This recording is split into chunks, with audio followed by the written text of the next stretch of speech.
Olá, está no ar mais um programa especial da TV Câmara na 57ª Feira do Livro de Porto Alegre. Todos os dias de feira a gente apresenta um programa inédito, apresentando aqui escritores e as principais atrações da Feira do Livro. Estamos hoje com o sacerdote jesuíta, jornalista e professor Atílio Inácio Hartmann. Tem aí um vasto trabalho não só no aspecto religioso, mas também no aspecto da sustentabilidade, da natureza, e por isso, claro, quem o convidou para falar com a gente foi o vereador Beto Mesch, que tem uma larga trajetória aí justamente nesse assunto, na sustentabilidade. Vereador Beto, como é que o trabalho do Inácio se relaciona com essa questão da tua vereança? Sim, bom, primeiro, a igreja, de uma forma geral, é uma instituição eminentemente política, querendo ou não, né, que interage direta e indiretamente com a sociedade, e, portanto, nós políticos temos que interagir com a igreja, assim como as demais instituições que têm uma representatividade muito grande. E daí, claro, como qualquer instituição, certas pessoas se destacam, né, e o Padre Atílio é, na minha opinião, uma das pessoas que se destacam dentro da igreja. Primeiro por ser um jesuíta, né? O jesuíta ele é já digamos assim, um sacerdote com uma formação diferenciada historicamente. Até aproveitando, um dos principais ecologistas da história do Brasil foi um jesuíta, Padre Rambo. Foi o Padre Rambo que concebeu o Parque Estadual, aliás, o Parque Municipal Saint-Hilaire, que é em Viamão, mas parte em Porto Alegre, parte em Viamão. Mas ele é administrado pela Prefeitura de Porto Alegre, foi concebido pelo jesuíta Padre Ramo, por exemplo, porque ali nós temos um anel de nascentes de vários arroios da cidade de Porto Alegre de Viamão, dentre eles o Arroio Dilúvio. E o Padre Atílio também é, além de escritor, editor do jornal O Solidário, né, que seguidamente traz, quase que todas as edições, traz matérias também relacionadas ao meio ambiente, interagindo, portanto, religião com o meio ambiente, mostrando que todo cidadão, sendo religioso ou não, ele tem uma responsabilidade para com o meio ambiente e, principalmente na visão do jornal, agora com a campanha da fraternidade também, da igreja e dessa figura ilustre que é o Padre Atílio, que o católico mais do que ninguém, porque a doutrina da igreja ela é muito embasada na questão de nós estarmos relacionados com o meio ambiente. Gênesis, por exemplo, o mundo ao ser criado, foi criado de forma perfeita, né? Deus criou o mundo de forma perfeita, e quando ele viu que estava perfeito, aí então criou o homem. Quer dizer, para se relacionar com isso. Pois é, foi exatamente o que me chamou a atenção na obra do Padre Atílio, nas partes das obras que eu li, essa importância não do conceito ecologia, do conceito sustentabilidade, mas do conceito de cada um fazer a sua parte, né? A sua parte, exato. Aliás, eu poderia assinar o que o Beto falou, eu chamo de Beto porque nós já temos uma longa caminhada há alguns anos. O pai dele, ele está mais comigo, né, Torguido, é um amigo assim de muitos anos também, né?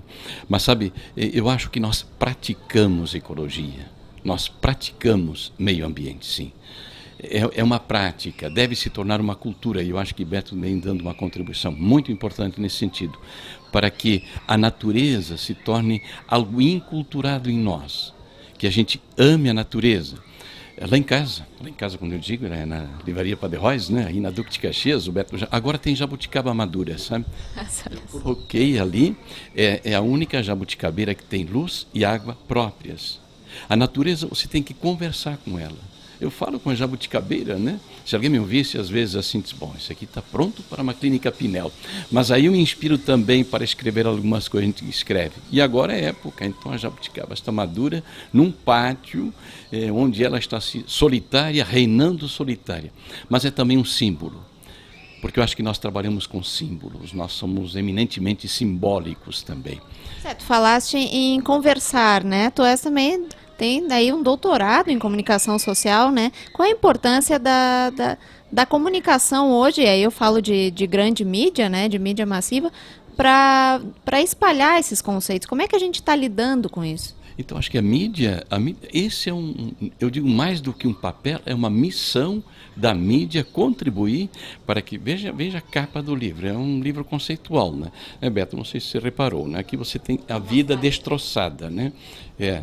Este é o livro que vai ser lançado na feira, Vida que Te Quero Viva? Ano passado, isso aqui, né? Sim, eu só trouxe aqui, então, a vida que é destroçada, de muitas formas. Então, aí vem a nossa colaboração, Vida que Te Quero Viva. Então é uma capa conceitual. E aí você vê essa natureza bonita, pessoas e etc. Então, eu acho que essa é a nossa contribuição fundamental, de cada um fazer a sua parte. E aí, se cada um faz a sua parte, se torna mais gente, mais pessoas. E a mídia faz esse meio de campo para que se crie uma cultura de um amor à natureza, à Mãe Terra, porque, enfim, a Pachamama é uma só. Por enquanto, ainda não temos outros planetas habitados onde nós pudéssemos nos refugiar daquilo que o Beto falava no início, que Deus colocou à nossa disposição uma natureza linda, perfeita, boa, para ser usufruída, mas não destruída. E isso sim, agora a gente precisa recuperar, porque nos estamos dando conta de que ou nós cuidamos desse nosso lindo planeta ainda azul, sem nenhuma conotação de outra ordem, mas ainda azul e muito azul, mas a gente percebe, né, que se continuar nesse ritmo de destruição, em relativamente poucos anos, em termos de história, nós falamos em 20, 30, 40 anos, não haverá mais condições de vida humana no planeta Terra. Então isso a gente recupera, como o Beto dizia, a gente aborda isso no Jornal Solidário, nas outras publicações, há uma revista aqui, que é a revista dos Jesuítas no Brasil, aqui Bom Dia Rotina, é um outro livrinho meu, em que eu olho assim, essa dimensão positiva diante da vida, olhar para a natureza como algo positivo também. O livro da família, que traz muitos artigos também nesse sentido, e essa revista exatamente, que é a revista Jesuítas, A Terra Geme, Parto ou Agonia, né? Eu estou mostrando para esse povo aí, né? Mas enfim, vocês me desculpem, né? A gente está conversando aqui, né? A Terra Geme era o tema, então você lembrava antes da campanha da fraternidade deste ano, né? E a pergunta que nós fazíamos, os títulos aqui sempre são meus, da revista, a revista toda passa por mim como editor. Então, exatamente essa dimensão que a igreja assumiu de vez e forte, essa dimensão. Temos que assumir o nosso planeta Terra, né? Então a pergunta é essa, é um parto é vida, significa vida nova, significa a renovação da vida, ou é uma agonia? E aí depende daquilo que você dizia no início, depende de cada um de nós, especialmente nos jovens que estão aparecendo agora. Eu, com meus 76,1 gloriosos e bem vividos, enfim, já vivi a minha vida. O Beto mais jovem que eu, mas tem muito chão pela frente, mas quem está chegando, que tem 20 anos, adolescentes, 15, 20, 25 anos, tem toda a sua vida pela frente por ser vivida 50, 60, 80 anos mais. Então, acho que a nossa geração tem a obrigação de alertar, de escrever, de falar, de pregar, sim, também nas nossas celebrações, sabe? E aí, claro que isso vai na linha da ação individual, né? E eu acho que isso, se a gente passar para a política, né, também é um papel muito importante. Já é uma ação política, né? E aí passando para projetos burocráticos mesmo que tentam passar esses conceitos. Tu, Beto, tem vários projetos, claro, e a tua última bandeira aí contra o novo Código Florestal, acho que também parte muito de uma motivação pessoal, né? Sem dúvida, e até foi bom tu lembrar do Código Florestal, porque a CNBB, que é a Conferência Nacional dos Bispos do Brasil, se posiciona formalmente contrária à alteração do Código Florestal da maneira que está sendo alterado. Nós não somos contrários à alteração do Código Florestal, pelo contrário. Todas as leis devem ser aprimoradas, mas isso tem que passar por uma avaliação técnica, científica e fazer um debate com todos os segmentos da sociedade, não apenas um segmento como ocorreu. Então a CNBB também nesse aspecto colocaste, num dos momentos mais delicados da história do Brasil, porque está se alterando uma lei que é a principal lei que regula a biodiversidade no Brasil, que é o Código Florestal, que teve a sua primeira edição em 1934, já com Getúlio Vargas, uma preocupação que o Brasil já tinha na época com as erosões, com a falta de água, e que as florestas eram fundamentais para esse processo solo, água. Depois ele foi reeditado em 65 e depois teve aprimoramentos até 89. Ou seja, a CNBB, num momento delicado como esse, porque está se tentando alterar drasticamente este código para níveis do século XIX, o que foi aprovado na Câmara dos Deputados é um código florestal estilo século XIX, não é nem século XX, porque, que nem eu falei, o de 30 e dos anos 60 eram bem mais avançados porque são os atuais. Porque, na nossa opinião, avançar é preservar mais e não preservar menos. O discurso de quem está querendo alterar o Código Florestal é de preservar menos, como se isso fosse mais moderno. Então, a CNBB, nesse aspecto também, isso é importante colocar, ela se aliou a um movimento muito diverso, né? Sem ideologia nenhuma, no sentido de mostrar para o Brasil de que esse Código Florestal deve permanecer como está e as alterações só devem ser feitas com uma discussão mais séria e com mais diversidade de instituições, de segmentos da sociedade. Falaste exatamente em aspectos científicos, né? E me parece que esse novo momento em que a igreja se alia aí a movimentos ambientalistas denota também uma aproximação entre a religiosidade e a ciência, né? Exatamente, né? Porque que historicamente a igreja não é tão retrógrada como às vezes algumas pessoas dizem ou acham, né? Ela tem contribuído historicamente muito para uma humanidade melhor, sem dúvida nenhuma, no campo das artes, no campo da música, enfim, da construção cultural em geral, né? Mas mais recentemente, né, se aproxima mais porque mais pessoas dizem a ciência e a religião, ou a religiosidade, e aí nem falo em igreja, mas inclusive a espiritualidade. Geralmente, ou a maioria das pessoas, mesmo pessoas batizadas, não tem uma prática religiosa, mas praticam religiosidade. No seu ambiente pessoal, sabe? Tem uma visão religiosa da vida, das pessoas, da natureza, ou uma espiritualidade, inclusive. Princípios éticos que ultrapassam Ultrapassam os limites de uma instituição eclesial. A instituição eclesial está a serviço da religiosidade ou da espiritualidade das pessoas, que sempre focam valores para toda a humanidade. E aí a ciência, obviamente, essa é a sua missão, essa é a sua contribuição, né? Mas nesse sentido também, né? Mostrar aqui esse livrinho. Esse está sendo lançado, então, neste sábado, e são exercícios ambientais. Então, José Alberto Wenzel, a nossa editora, a minha editora Padre Reus, né, que fez esse livrinho, e ele faz essa abordagem também de voltarmos a contemplar a natureza, de parar um pouco nesse corre-corre maluco. E aí eu reporto... Um dos artigos aqui deste teu livro, Vida que Te Quero Viva, é exatamente para o homem, né? Para um pouquinho para preservar. Assim, para esse mundo que eu quero descer, né? Quer dizer, essa sensação... Não, esse é o nosso mundo no qual nós temos que viver. Mas aí nós vamos a ações que eu chamo de pontuais. Hoje eu li o teu jornal, né? Que eu recebo lá virtualmente, com relação àquela ciclovia da Ipiranga, não é mesmo? É uma ação pessoal, uma atitude. Se eu posso ir de bicicleta numa ciclovia tranquilo, eu vou de bicicleta, em vez de sentar-me sozinho no meu carro e poluir ainda mais. São atitudes pessoais que mudam as coisas numa sociedade, numa comunidade humana também. E aí está a tua contribuição também, né, Beto? Exato, são esses princípios éticos, de certa forma, universais, que fazem parte das religiões. Exato. Mas para a gente finalizar, que eu quero saber do Beto, será que é possível a gente ultrapassar e transmitir esses princípios éticos de uma forma mais universalizada para a política? Sim.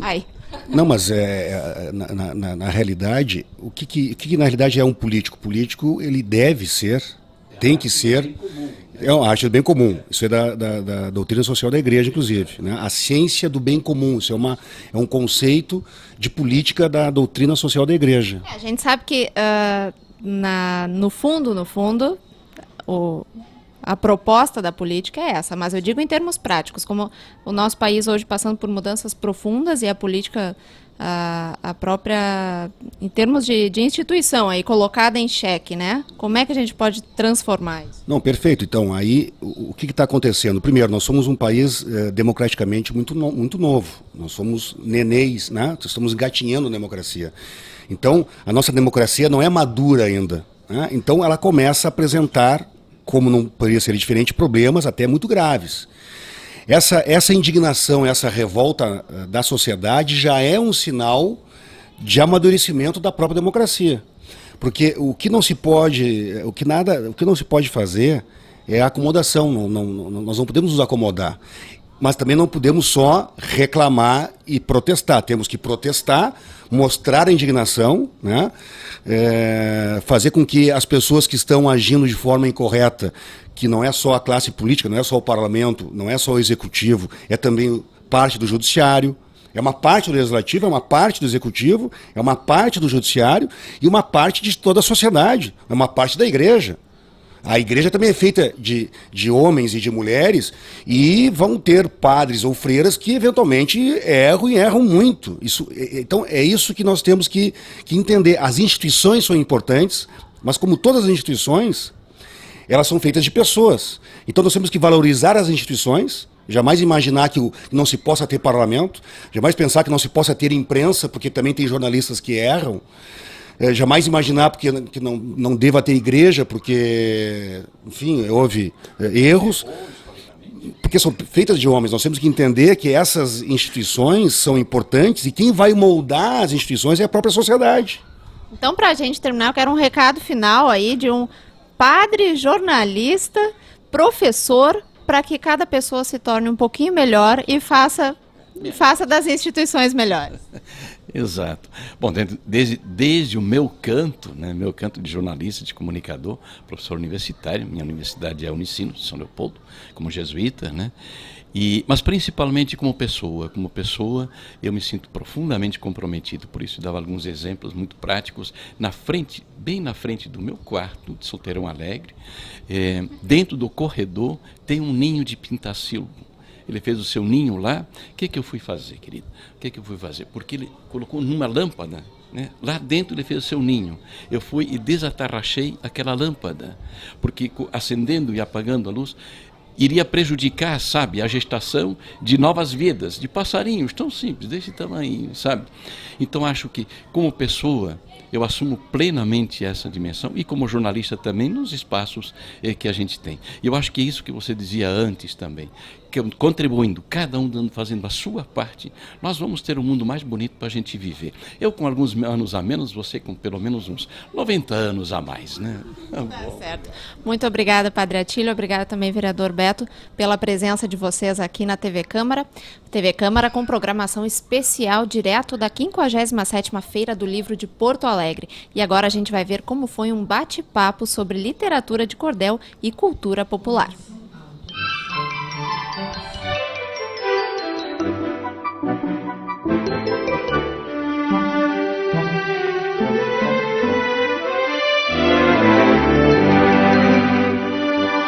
A literatura de cordel foi tema de bate-papo na Feira do Livro. Gênero literário popular no país, é frequentemente escrito em rimas. O nome cordel vem da forma tradicional como os folhetos eram expostos para venda, pendurados em cordas, cordéis ou barbantes. Hoje, os livros em cordel atraem principalmente pela diversidade de estilo. O ilustrador Jô Oliveira, que é nordestino e possui familiaridade com o gênero, disse que não sentiu dificuldade em trabalhar com o estilo narrativo. São histórias, são narrativas, é apenas ele tem um método a maneira de contar rimando. Então ele tem que fazer uma síntese muito grande, pegar a essência da história e contar aquela história de uma maneira interessante, não? E para ilustrar é simples, porque eu trabalho muito em cima da cultura popular. Então para mim é mais interessante porque são contos ficcionais, né, que eu tenho muita liberdade de ilustrar. Temas sérios e contos de autores consagrados também atraem a atenção dos pequenos através das adaptações em cordel, como é o caso do Estatuto da Criança e do Adolescente e do Estatuto do Idoso. Após adaptarem contos de Simões Lopes Neto, a dupla Arievaldo Viana e Jô Oliveira transpuseram para cordel também textos dos Estatutos da Criança e do Adolescente e do Idoso. As rimas e grande quantidade de ilustrações deixam as obras mais leves e atraentes para o público jovem. Esse negócio de usar a literatura de cordel é um momento novo na literatura de cordel, sabe? Porque anteriormente o cordel nunca foi escrito para criança, então pouquíssimas vezes foi escrito para criança. E nos últimos, talvez, 8 anos, 7 anos ou 5 anos, então se descobriu que o cordel poderia entrar na sala de aula. Isso que estamos fazendo, ou seja, transformando textos, inclusive tem outros trabalhos que eu fiz com o Anevaldo, que foram como, por exemplo, o Macbeth em cordel, né? O Shakespeare. Então, qualquer texto ficcional ou não ficcional, é possível transformar em cordel. É apenas uma linguagem, né?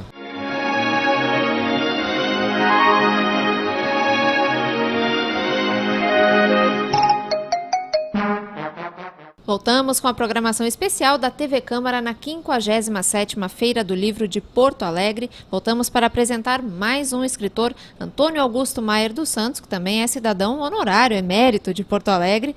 Tem um livro chamado Reforma Política, né? E outro livro que está sendo lançado aqui na Feira do Livro, desculpa. Quem trouxe o escritor para falar com a gente foi o vereador Neucir Tessaro, que escolheu uma parte bem oportuna do livro sobre reforma política, né? Escolheu falar aqui sobre fidelidade partidária. Até que ponto falarmos sobre isso com o senhor vai ser um tiro no pé ou não? Não, eu acho que não é um tiro do pé. Eu quero cumprimentar o programa por estar aqui justamente no meio, no núcleo, no coração da Feira do Livro, que é muito importante nós mostrarmos, a nossa TV Câmara, mostrarmos o que é esta feira, o que é bom para Porto Alegre. E nós escolhemos esse tema com o professor Antônio Augusto porque ele é o expert no assunto. E eu entendo que a fidelidade partidária, ela tem os dois lados. Muitas pessoas dizem, não, mas o partido é que detém o mandato. Não, mas o vereador é que trabalhou para que esse mandato pudesse estar com o partido. Então, os dois são donos do mandato, eu acho, tanto o vereador como o partido. E esse tema envolvente, a reforma política, justamente um tema muito importante. Eu acho que o nosso professor, o Antônio Augusto, ele expert, e no livro ele muito bem traduziu. E o tema é importante justamente agora, no momento em que nós estamos fundando um partido novo, que muitas pessoas dizem, não é um partido novo, o PSD já existia antigamente, existia lá 50 anos atrás.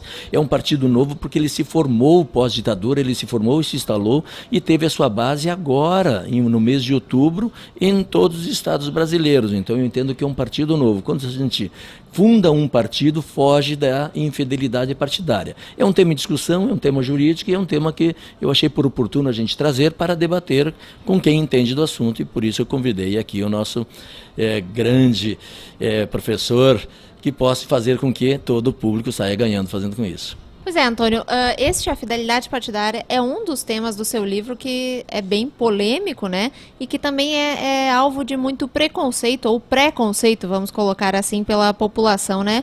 Muito em função da própria divulgação na mídia. Mas me parece que o capítulo sobre fidelidade partidária realmente deixa essas duas questões quase em aberto, né? O mandato é do partido, o mandato é do vereador, é do parlamentar. Como é que tu definirias essa questão? Não sei se em termos jurídicos há uma finalidade, mas como é que a gente pode mais ou menos fechar essa questão? Pois olha, em primeiro lugar eu também gostaria de ressaltar a minha alegria de estar aqui na TV Câmara na presença do vereador Tessaro, que foi o presidente da sessão que me conferiu o título de cidadão emérito. Então, para mim, é motivo de muita alegria tê-lo aqui presente. É algo que, para mim, inesquecível, simbólico e afetivo. Olha, eu me posiciono de uma maneira bem clara a respeito desse assunto. Em primeiro lugar, o mandato sempre será do vereador, sempre será do deputado, sempre será do senador. Por quê? Porque é ele que disputa o pleito. Dirão, mas ele disputa afiliado, por uma exigência constitucional. Agora, o mandato, ele é fruto da representação. O mandato decorre fundamentalmente do voto. Então a chancela pública do mandato é o voto. A chancela pública do mandato não é o partido político. De outra parte, eu entendo que é necessário que se regulamente essa questão e se estabeleça por via legislativa, e não hoje, como predomina uma resolução muito mal redigida do Tribunal Superior Eleitoral, que disciplina uma matéria que é polêmica, tormentosa e que tem um imenso carimbo de preconceito. Por que tem um imenso carimbo de preconceito? Porque sempre que se examina essa perspectiva da troca de partido, ela é examinada sob o prisma do partido que tem a defecção. e não sob a perspectiva daquele que migrou de partido, muitas vezes por conta de uma relação política interna ou mesmo externa que se tornou insustentável, que se tornou insuportável, porque afinal de contas é preciso que o telespectador tenha a noção de que dentro dos partidos políticos existem toxinas, existem relações que tornam a convivência muitas vezes desumana, cruel, medonha.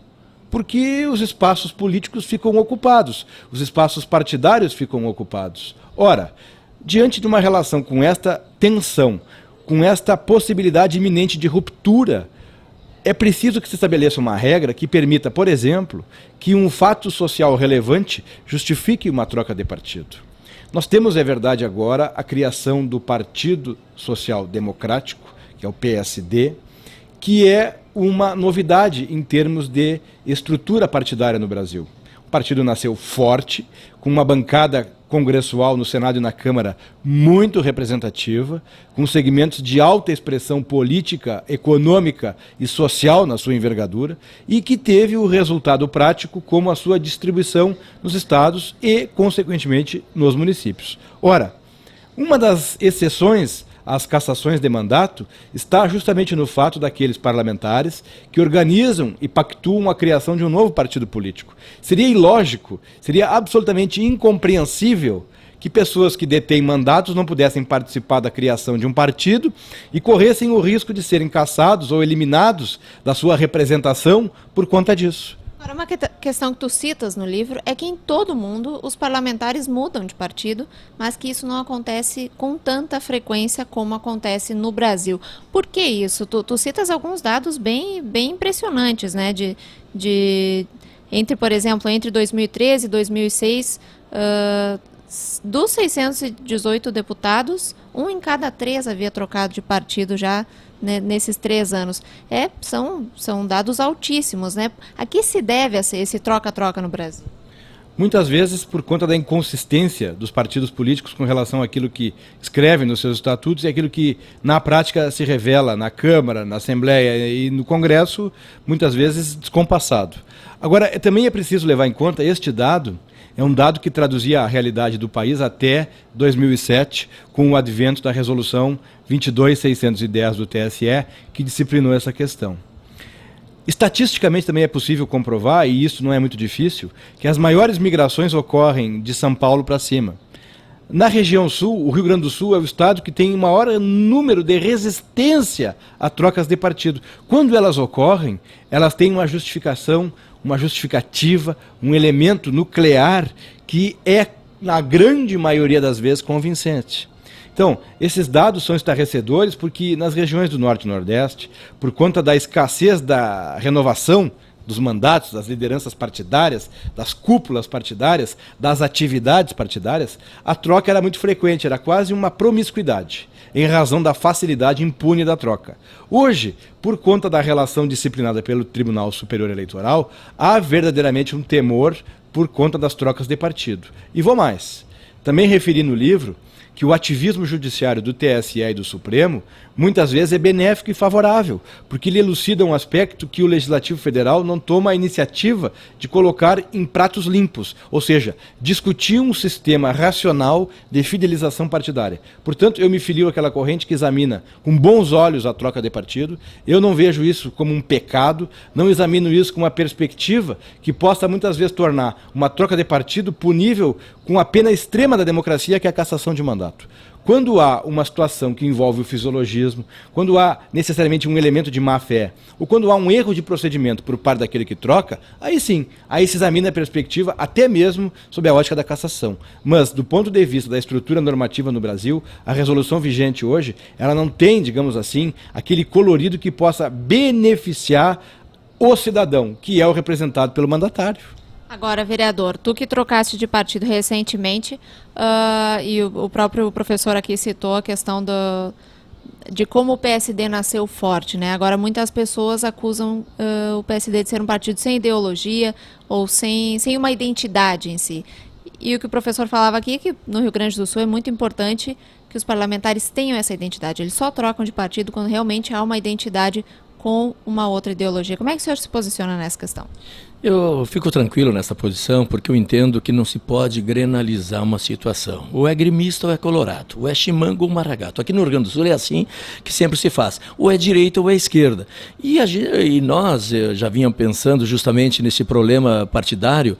É a mudança do partido que muitas vezes o deputado ou o vereador ele não tem ingerência sobre o que o partido decide. Ele decide em seguir uma determinada corrente, ele faz uma coligação e lá o deputado ou o vereador ele tem que seguir aquela corrente. Então isso que não cabe hoje. Hoje se diz justamente a maior dificuldade de dizer mas aquele vereador ou aquele deputado ele cometeu infidelidade. É a mesma coisa de se falar de uma pessoa que está sofrendo assédio sexual para provar, mas o assédio, a pressão que o parlamentar está sofrendo internamente no partido é muito complicado. Então a gente tem que diferenciar. E aqui o Rio Grande do Sul tem muita resistência justamente a não posicionamento por esta questão de granalização. Agora eu acho que nós, o PSD, como ele adotou no Brasil todo, é um partido que ele vai trabalhar com independência. Nós temos que aprovar o que é bom e reprovar o que é ruim. Isso não significa estar aliado ao governo ou estar na oposição ao governo. Nós, na Câmara de Vereadores, nós estamos adotando uma independência. Nós vamos estudar todos os projetos, analisar todos os projetos e votarmos como nós entendemos as normas, as regras do nosso partido. Em nível nacional, nós estamos aí com o PSB muito afinado, porque o PSB também tem esse entendimento e já adotamos na Câmara Federal os nossos 57 deputados federais e veja bem, o primeiro projeto que nós lançamos e vamos levar adiante são dois projetos importantes. Primeiro, nós queremos que seja eleita uma constituinte para fazer a grande reforma política. Porque não adianta votarmos os nossos deputados para eles fazer a reforma política, que eles não vão fazer contra si. Nós temos que eleger quem vai fazer a constituinte e a reforma política. Pois é, a reforma política é exatamente o que dá nome a este livro do Antônio que estamos falando. Pode terminar. E o segundo projeto é justamente, nós queremos um grande projeto de transparência para sabermos em todos os cupons fiscais quanto é o valor do produto e quanto nós pagamos de imposto. Os Estados Unidos, outros países desenvolvidos, é assim, já se sabe ali quanto é o imposto devido, né? Mas agora a grande reforma, justamente é o tema do nosso professor Antônio Augusto, que nós temos que fazer isso. Isso é fundamental para a vida do governo. Exato, é o tema, reforma política, tema do livro, e no próprio capítulo sobre fidelidade partidária, tu dizes que não é possível, não é concebível a gente imaginar que vai haver um sistema totalmente justo, que não tem exceções, que não tem justificativas, tanto para a troca de partidos como para outras questões. Agora, juridicamente, como é que está a questão da reforma política mesmo, visto que ela deve ser... Tem olhos aí de tornar mais justo esse sistema que, como o senhor mesmo disse, não pode ser totalmente justo. Olha, eu tenho uma convicção acerca do tema. A radicalização que consuma-se na cassação do mandato, ela tem que ser um caso extremo. Ela tem que ser algo que tenha algo que lhe diga, olha, é insuscetível da representação popular, porque cometeu uma infração absolutamente medonha, algo que não pudesse ter um temperamento, um equilíbrio. Portanto, penso que em relação a esses assuntos de direito público, especificamente o item da fidelidade partidária, que é latente, que é uma questão que eventualmente possa ter, friso, aquela decisão extremada, o ideal é que ela tenha temperamentos punitivos. Inclusive, por exemplo, a que se evite a cassação, a suspensão da atividade do parlamentar, preservando a sua representação. Talvez a medida seja a mais consentânea com o sistema vigente no Brasil. Mas daí atribuir uma penalidade tão severa que revoga a vontade popular, e sobretudo porque tem um detalhe operacional nisso tudo. No Brasil hoje seria impossível termos um sistema partidário fulcrado essencialmente em ideologias. As ideologias pelo mundo afora estão batendo cabeça, elas estão sendo ruídas a todo instante, a toda semana. A questão que diz respeito à unificação europeia, o euro, ele tem revelado que essas inconsistências ideológicas muitas vezes são semânticas e que não tem como haver reflexo em partido político. Tornar ideologizado o sistema partidário seria praticamente torná-lo utópico. Não há ideologia suficiente para tanto partido político. Na verdade, o que tem que haver é uma racionalização pelo Senado e pela Câmara, que detém o monopólio da legislação sobre direito eleitoral e fidelidade partidária, e estabelecer um sistema que equacione isso de maneira socialmente tranquila e que tenha, volto a repetir, que a cassação seja uma medida extrema quando não há justificativa plausível para que haja, então, o procedimento de exame dessa fidelidade, que muitas vezes é rompida pelo partido e não pelo filiado. Bom, essas suas últimas frases já causariam mais polêmica. A gente poderia continuar conversando aqui bastante sobre o livro todo da Reforma Política. Felizmente tenho que terminar a entrevista, mas desejo muito sucesso aí, tanto com este livro da Reforma Política, quanto com o novo livro, né, sobre vereança e câmaras municipais. Obrigado, Antônio, pela participação aqui. Obrigada também, vereador Neucir Tessaro, por ter trazido o convidado aqui para conversar com a gente. Bom, e agora a gente continua com programação especial da TV Câmara na Feira do Livro de Porto Alegre. Vamos ver aí quais são as atrações da feira.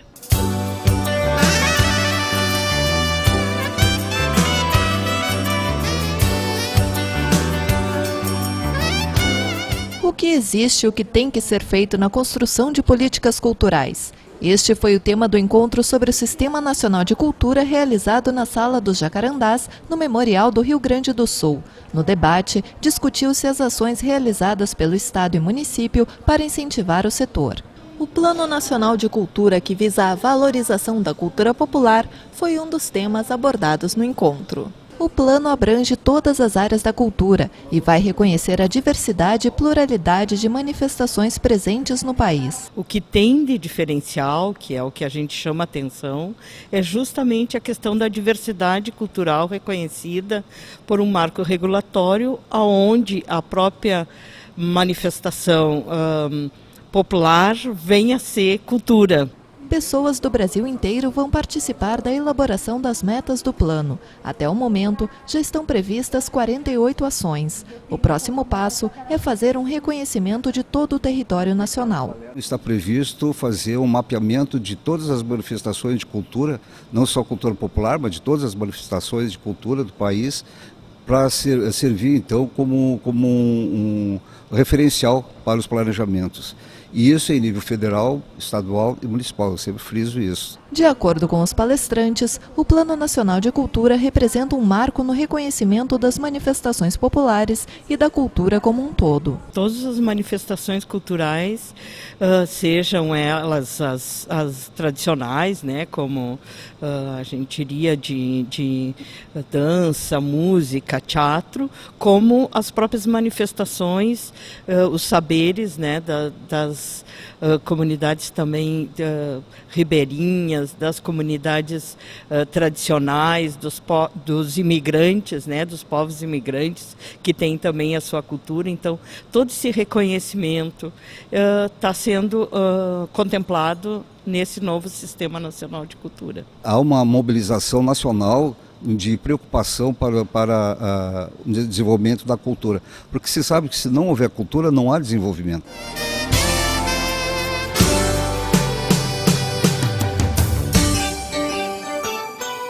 Programa especial da TV Câmara na Feira do Livro de Porto Alegre termina aqui, mas não esqueça que durante todos os dias de feira a gente traz um programa inédito direto aqui da Praça da Alfândega. Você pode entrar em contato com a gente pelo e-mail tvcamara@camarapoa.rs.gov.br. Obrigada pela audiência e até a próxima edição.